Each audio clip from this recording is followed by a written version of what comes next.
주옵소서. 예수님의 이름으로 간절히 기도하옵나이다. 아멘. 자, 우리 성막론의 대장정이 이제 끝자락에 왔는데요. 제 9편 이제 절연, 우리가 절기들을 쭉 살펴봤고, 특별 절기를 살펴봤는데, 이제 절연이 있어요. 절연은 두 가지가 있는데, 안식년이 있고, 희년이 있어요. 한 번씩 들어봤죠? 안식년, 희년.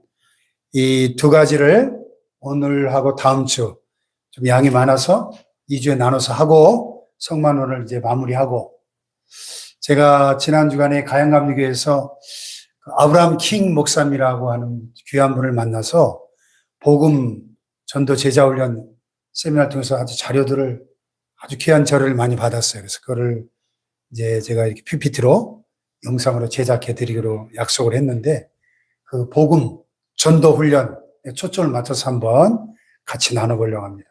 너무 귀한 그런 자료인데 우리 한국 교회 안에 그동안 뭐 사형리 전도법, 전도 폭발, 뭐 이슬비 전도, 무슨 고구마 전도, 진돗개 전도, 온갖 전도 방법이 굉장히 많았었는데 그거를 완전히 이분이 집대성을 해가지고 너무 정리를 잘 해놓으셨더라고요. 그래서 그 책자들도 다 주시고 해가지고 제가 그거를 이분이 칠판 같다고 칠판 쓰시면서 하시더라고요, 강의를 해서.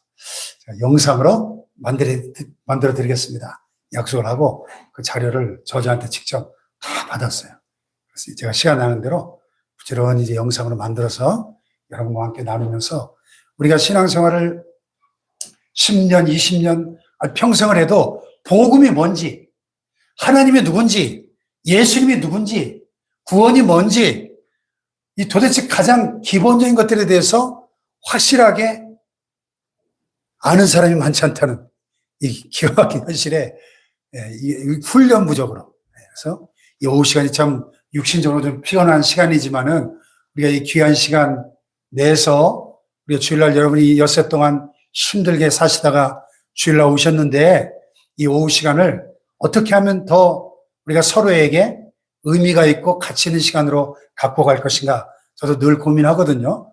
그래서 이 성막론은 이제 좀 다음 주로 정리를 하고 복음 전도 제자 훈련에 초점을 맞춰서 귀한 자료들을 함께 나누려고 하니까 기대해 주시기 바랍니다. 할렐루야. 자, 안식년, 히브리어로 쉐나트 하시미타. 이 말은 놓는 해, 빚의 면제, 농사일을 놓는 해 이런 의미가 있어요. 하나님께서 모세에게 시내산에서 이렇게 명령하셨습니다. 이스라엘 자손에게 말하 이르라 너희는 내가 너희에게 주는 땅에 들어간 후에 그 땅으로 여호와 앞에 안식하게 하라. 땅을 안식하게 하라 그랬어. 너는 6년 동안 그 밭에 파종하며 6년 동안 그 포도원을 갖고 와서 그 소출을 거둘 것이나 7째 해에는 그 땅이 쉬어 안식하게 할지니 여호와께 대한 안식이라. 땅을 쉬게 하는 거예요. 땅을. 우리가 엿새 동안 힘써 일하고 7째 날 안식하듯이 이 땅도 6년 동안 파종하고 가꾼 후에 7년째는 쉬게 하는 겁니다. 그래서 안식년의 특성 3가지가 있는데 첫째는 하나님의 명령이에요. 안식년은 하나님 명하신 겁니다. 그러므로 지켜야 되겠죠? 네. 두 번째 특성은 휴식이에요. 휴식. 안식년에는 모두가 쉼을 갖습니다. 땅이 쉬어야 되니까 일꾼도 쉬고 동물도 쉬고 가축도 쉬고 객도 쉬고 모두가 쉼을 갖는 거예요. 쉼을. 지구촌교회 이동훈 원로 목사님이 자주 하시는 표현이 있어요. 자기가 생각할 때 세상에서 제일 불쌍한 사람은 죽도록 죽어라 이러다가 죽는 사람이 제일 불쌍한데요. 죽어라 이러다가 죽는 사람들이 제일 불쌍한데 이 휴식을 모르는 거예요. 하나님도 쉬셨는데 네, 일주일에 한 번 안식일, 또 7년에 한 번 안식년, 또 안식년이 7번 반복되면 이제 희년인데요. 50년째. 자, 하나님의 명령이요. 휴식의 특성이요. 세 번째는 힘의 저축이에요. 안식년은 휴식 자체의 목적이 있는 게 아니라 안식일도 마찬가지죠. 휴식 자체가 목적이 아니라 힘을 저축했다가 그 다음 6년을 더 활기차게 일하라 하는 이 재충전, 재출발의 의미가 있는 거죠. 요새 이 막 전기차, 전기자전거, 휴대폰 모든 게 다 전부 충전식이잖아요. 이것도 충전식이고 마이크도 충전식이고 휴대폰도 여러분 충전기로 늘 충전해 쓰시죠? 예, 안식년의 본질은 재충전이에요. 재충전. 재출발 위해서 재충전하는 겁니다. 할렐루야. 그 다음에 이제 희년은요. 희년. 레위기 25장에 나오는데 너는 7 안식년을 계수할지니 이는 7년이 7번인 즉 안식년 7번 동안 곧 49년이라. 49년이 지나서 50년째 해가 되면 너희는 50년째 해를 거룩하게 하여 그 땅에 있는 모든 주민을 위하여 자유를 공포하라. 50년째. 희년. 네. 주빌리라고 하는데요. 자, 희년의 정의. 첫째, 각각 자기 기업으로 돌아가는 해입니다. 이는 여기 레위기 25장 본문이 길어서 제가 안 읽었는데 레위기 25장을 읽어보면 각각 기업으로 돌아가라는 말씀이 10절과 13절에 2번 반복되고 있습니다. 자, 기업이 뭔가? 기업. 성경에서 3가지 종류의 기업을 말씀합니다. 첫째는 조상으로부터 물려받은 땅이나 기업, 직업. 이 기업이에요. 땅이나 직업. 그래서 레위기 15장 본문에 나타난 기업이란 바로 조상이 물려준 땅을 말합니다. 조상이 물려준 땅이란 가나안 정복 때 하나님께서 12지파에게 제비뽑기를 통해서 땅을 나눠 분배해 주셨죠. 자기들끼리 적당히 나눈 땅이 아니고 제비뽑기한 땅입니다. 그들의 조상 아브라함에게 하나님께서 주시겠다고 약속하셨던 그 땅을 하나님께서 주시고 제비뽑기로 나눠주신 겁니다. 그러니까 가나안 땅은 하나님이 이스라엘 백성들에게 주시겠다고 계획하신 땅이요. 하나님께서 인도하신 땅이요. 또 하나님께서 전쟁에 승리하게 하셔서 주신 땅이요. 하나님의 계획이 들어있는 제비뽑기를 통하여 하나님 주신 땅이죠. 그러므로 이스라엘 백성들에게 가나안 땅은 하나님 주신 기업이었어요. 기업. 땅이 기업입니다. 두 번째는 하나님 자신이 기업이에요. 하나님 자신. 예레미야 애가 3장 24절에 예레미야는 하나님이 자기의 기업이라고 이렇게 고백합니다. 여호와는 나의 기업이시니 그러므로 내가 그를 바라리라. 시편 기자도 여호와는 나의 분깃이시라. The Lord is my portion. 나의 기업. 그랬고요. 다윗도 여호와는 나의 목자시니 내가 부족함이 없다. 그랬죠? 하나님이 우리의 기업이 되십니다. 할렐루야. 우리 찬송가 있잖아요. 나의 영원하신 기업 생명보다 귀하다. 하나님이 우리의 영원하신 기업이십니다. 할렐루야. 세 번째는 우리 성도들이 하나님의 기업이에요. 성도. 바울이 이런 고백을 했죠. 그러나 내게 유익하는 것을 내가 그리스도를 위하여 다 해로 여기고 또 모든 것을 배설물로 여긴다. 그렇게 고백했죠. 그것은 내가 그리스도를 얻고 그 안에서 발견되려 함이니 내가 가진 의는 율법에서 난 것이 아니 오직 그리스도를 믿음으로 하나님께로서 난 의다. 그러니까 바울의 이 고백을 보면은 하나님이 자기에게는 최고의 기업이시고 또한 자기는 하나님의 기업이 된다. 이런 고백인 것이죠. 그래서 에베소서 1장 11절에 보면 모든 일을 그 마음이 원하시는 대로 역사하시는 뜻을 따라 우리가 예정을 입어 그 안에서 기업이 되었다. 우리 성도가 바로 하나님의 기업인 거예요. 아멘. 할렐루야. 아멘. 성경은 우리 성도들 향해서 우리 성도들 자신이 하나님의 기업이라고 누누이 강조하고 있습니다. 야곱아, 너를 창조하신 여호와께서 지금 말씀하십니다. 이스라엘아, 너를 조성하신 자가 이제 말씀하시는 거예요. 너는 두려워하지 말라. 내가 너를 구속하였고 내가 너를 지명하여 불렀나니 너는 내 것이다. 내 것이다. 하나님의 기업이라는 겁니다. 아멘. 그래서 시편 기자는 나는 주의 것이오니 나를 구원하소서. 이렇게 고백을 합니다. 자, 기업이 3가지 기업이 있었어요. 하나님 주신 땅이나 직업. 두 번째는 하나님 자신이 우리 성도들의 기업입니다. 세 번째는 성도들 자신이 하나님에게는 기업인 것입니다. 아멘. 근데 그런 기업을 상실하는 경우가 있어요. 사람이 살다 보면 기업을 잃어버리는 경우가 불가피하게 생깁니다. 땅을 팔지 않으면 안 되는 경우가 있어요. 복음서에 보면 12해를 혈루증을 앓던 여인이 그 병을 고치기 위해서 용하다는 의사를 다 찾아다녀 봤지만 고치지 못했고, 예, 재산을 다 허비했다 그랬습니다. 있던 거 다 팔았다 그랬어요. 또 자기 병이 아니라 가족 중 한 사람의 병 때문에 기업으로 받은 땅을 팔지 않으면 안 되는 그런 경우도 생기죠. 그래서 하나님께서 주신 기업을 팔고 살 경우가 생기게 됩니다. 그런데 이때도 대원칙이 있어요. 성경적인 대원칙. 채권자는 소유권을 사는 것이 아니고 사용권을 사는 것입니다. 그리고 채무자는 소유권을 파는 것이 아니라 사용권을 파는 거예요.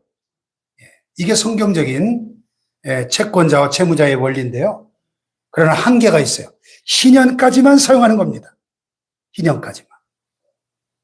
이 신년이 선포되면 기업을 받은 사람에게 도로 돌려줘야 돼요. 그러니까 신년까지 많이 남았으면 가격이 비싸고, 신년이 가까울수록 사용권의 행사 기간이 짧아지니까 가격이 싸지는 거죠. 그래서 레위기 15장 15절에 보면 그 신년 후에 연수를 따라서 너는 이웃에게서 살 것이요 그도 소출을 얻을 연수를 따라서 내게 팔 것이다. 예. 레위기 25장 23절에 보면 더 분명하게 이 사실을 지적하는데 우리 경험과 상식과는 많이 다른 성경의 원리입니다. 토지를 영구히 팔지 말 것은 토지는 다 내 것임이니라. 하나님 이렇게 말씀하시거든요. 그래서 땅의 절대적 소유주는 하나님이시고 인간은 사용권만 있음을 철저하게 가르쳐주는 것이 바로 신현의 정신, 신현. 예. 땅은 소유주가 있는 것이 아니라 사용주만 있다는 거예요, 사용주만. 그래서 돌아가신 그 예수원 토레이 신부님, 대천독 신부님이 생전에 늘 주장하셨던 것이 이 신현의 원리를 적용해서 토지는 하나님의 것이기 때문에 우리가 토지를 소유하거나 팔면 안 된다 하는 그런 그 주장을 많이 하셨어요. 지금 우리 상식으로는 땅을 한번 샀다면 절대적 권한이 그 사람에게 있잖아요. 팔아도 되고 팔지 않을 수도 있는데 신현법에 따르면 그렇지 않다는 거죠. 땅을 산 사람은 판 사람의 요구가 있을 때 언제든지 의무적으로 도로 내줘야 돼요. 산 사람에게 권한이 있는 것이 아니라 기업주에게 권한이 있는 겁니다. 그래서 그 기업주의 친족 중에 돈이 많은 사람이 누가 뜻이 있어서 그 돈을 땅값을 대주면 언제든지 그 땅을 도로 찾아올 수가 있어요. 또 자기가 돈을 벌면 언제든지 요구하면 그 땅을 도로 찾을 수가 있는 겁니다. 그런데 그럴 돈 많은 친족도 없고 또 자기가 능력도 없으면 신년까지 기다리면 값없이 조건 없이 도로 찾을 수가 있는 겁니다. 그래서 신년은 각각 자기 기업으로 돌아가는 해인 것이죠. 이것이 신년의 원리예요. 두 번째는 각기 가족에게로 돌아가는 해가 신년입니다. 오늘 이 신년의 성경적 원리만 설명을 하고 여기에 신년의 아주 깊은 복음적 원리가 감춰져 있는데 그건 제가 다음 주에 설명을 드릴게요. 신년은 첫째 각각 자기 기업으로 돌아가는 해고요. 두 번째는 각기 가족에게로 돌아가는 해입니다. 이 해는 너에게 신년이니 너희는 각각 자기의 소유지로 돌아가며 각각 자기의 가족에게로 돌아갈지며 그랬어요.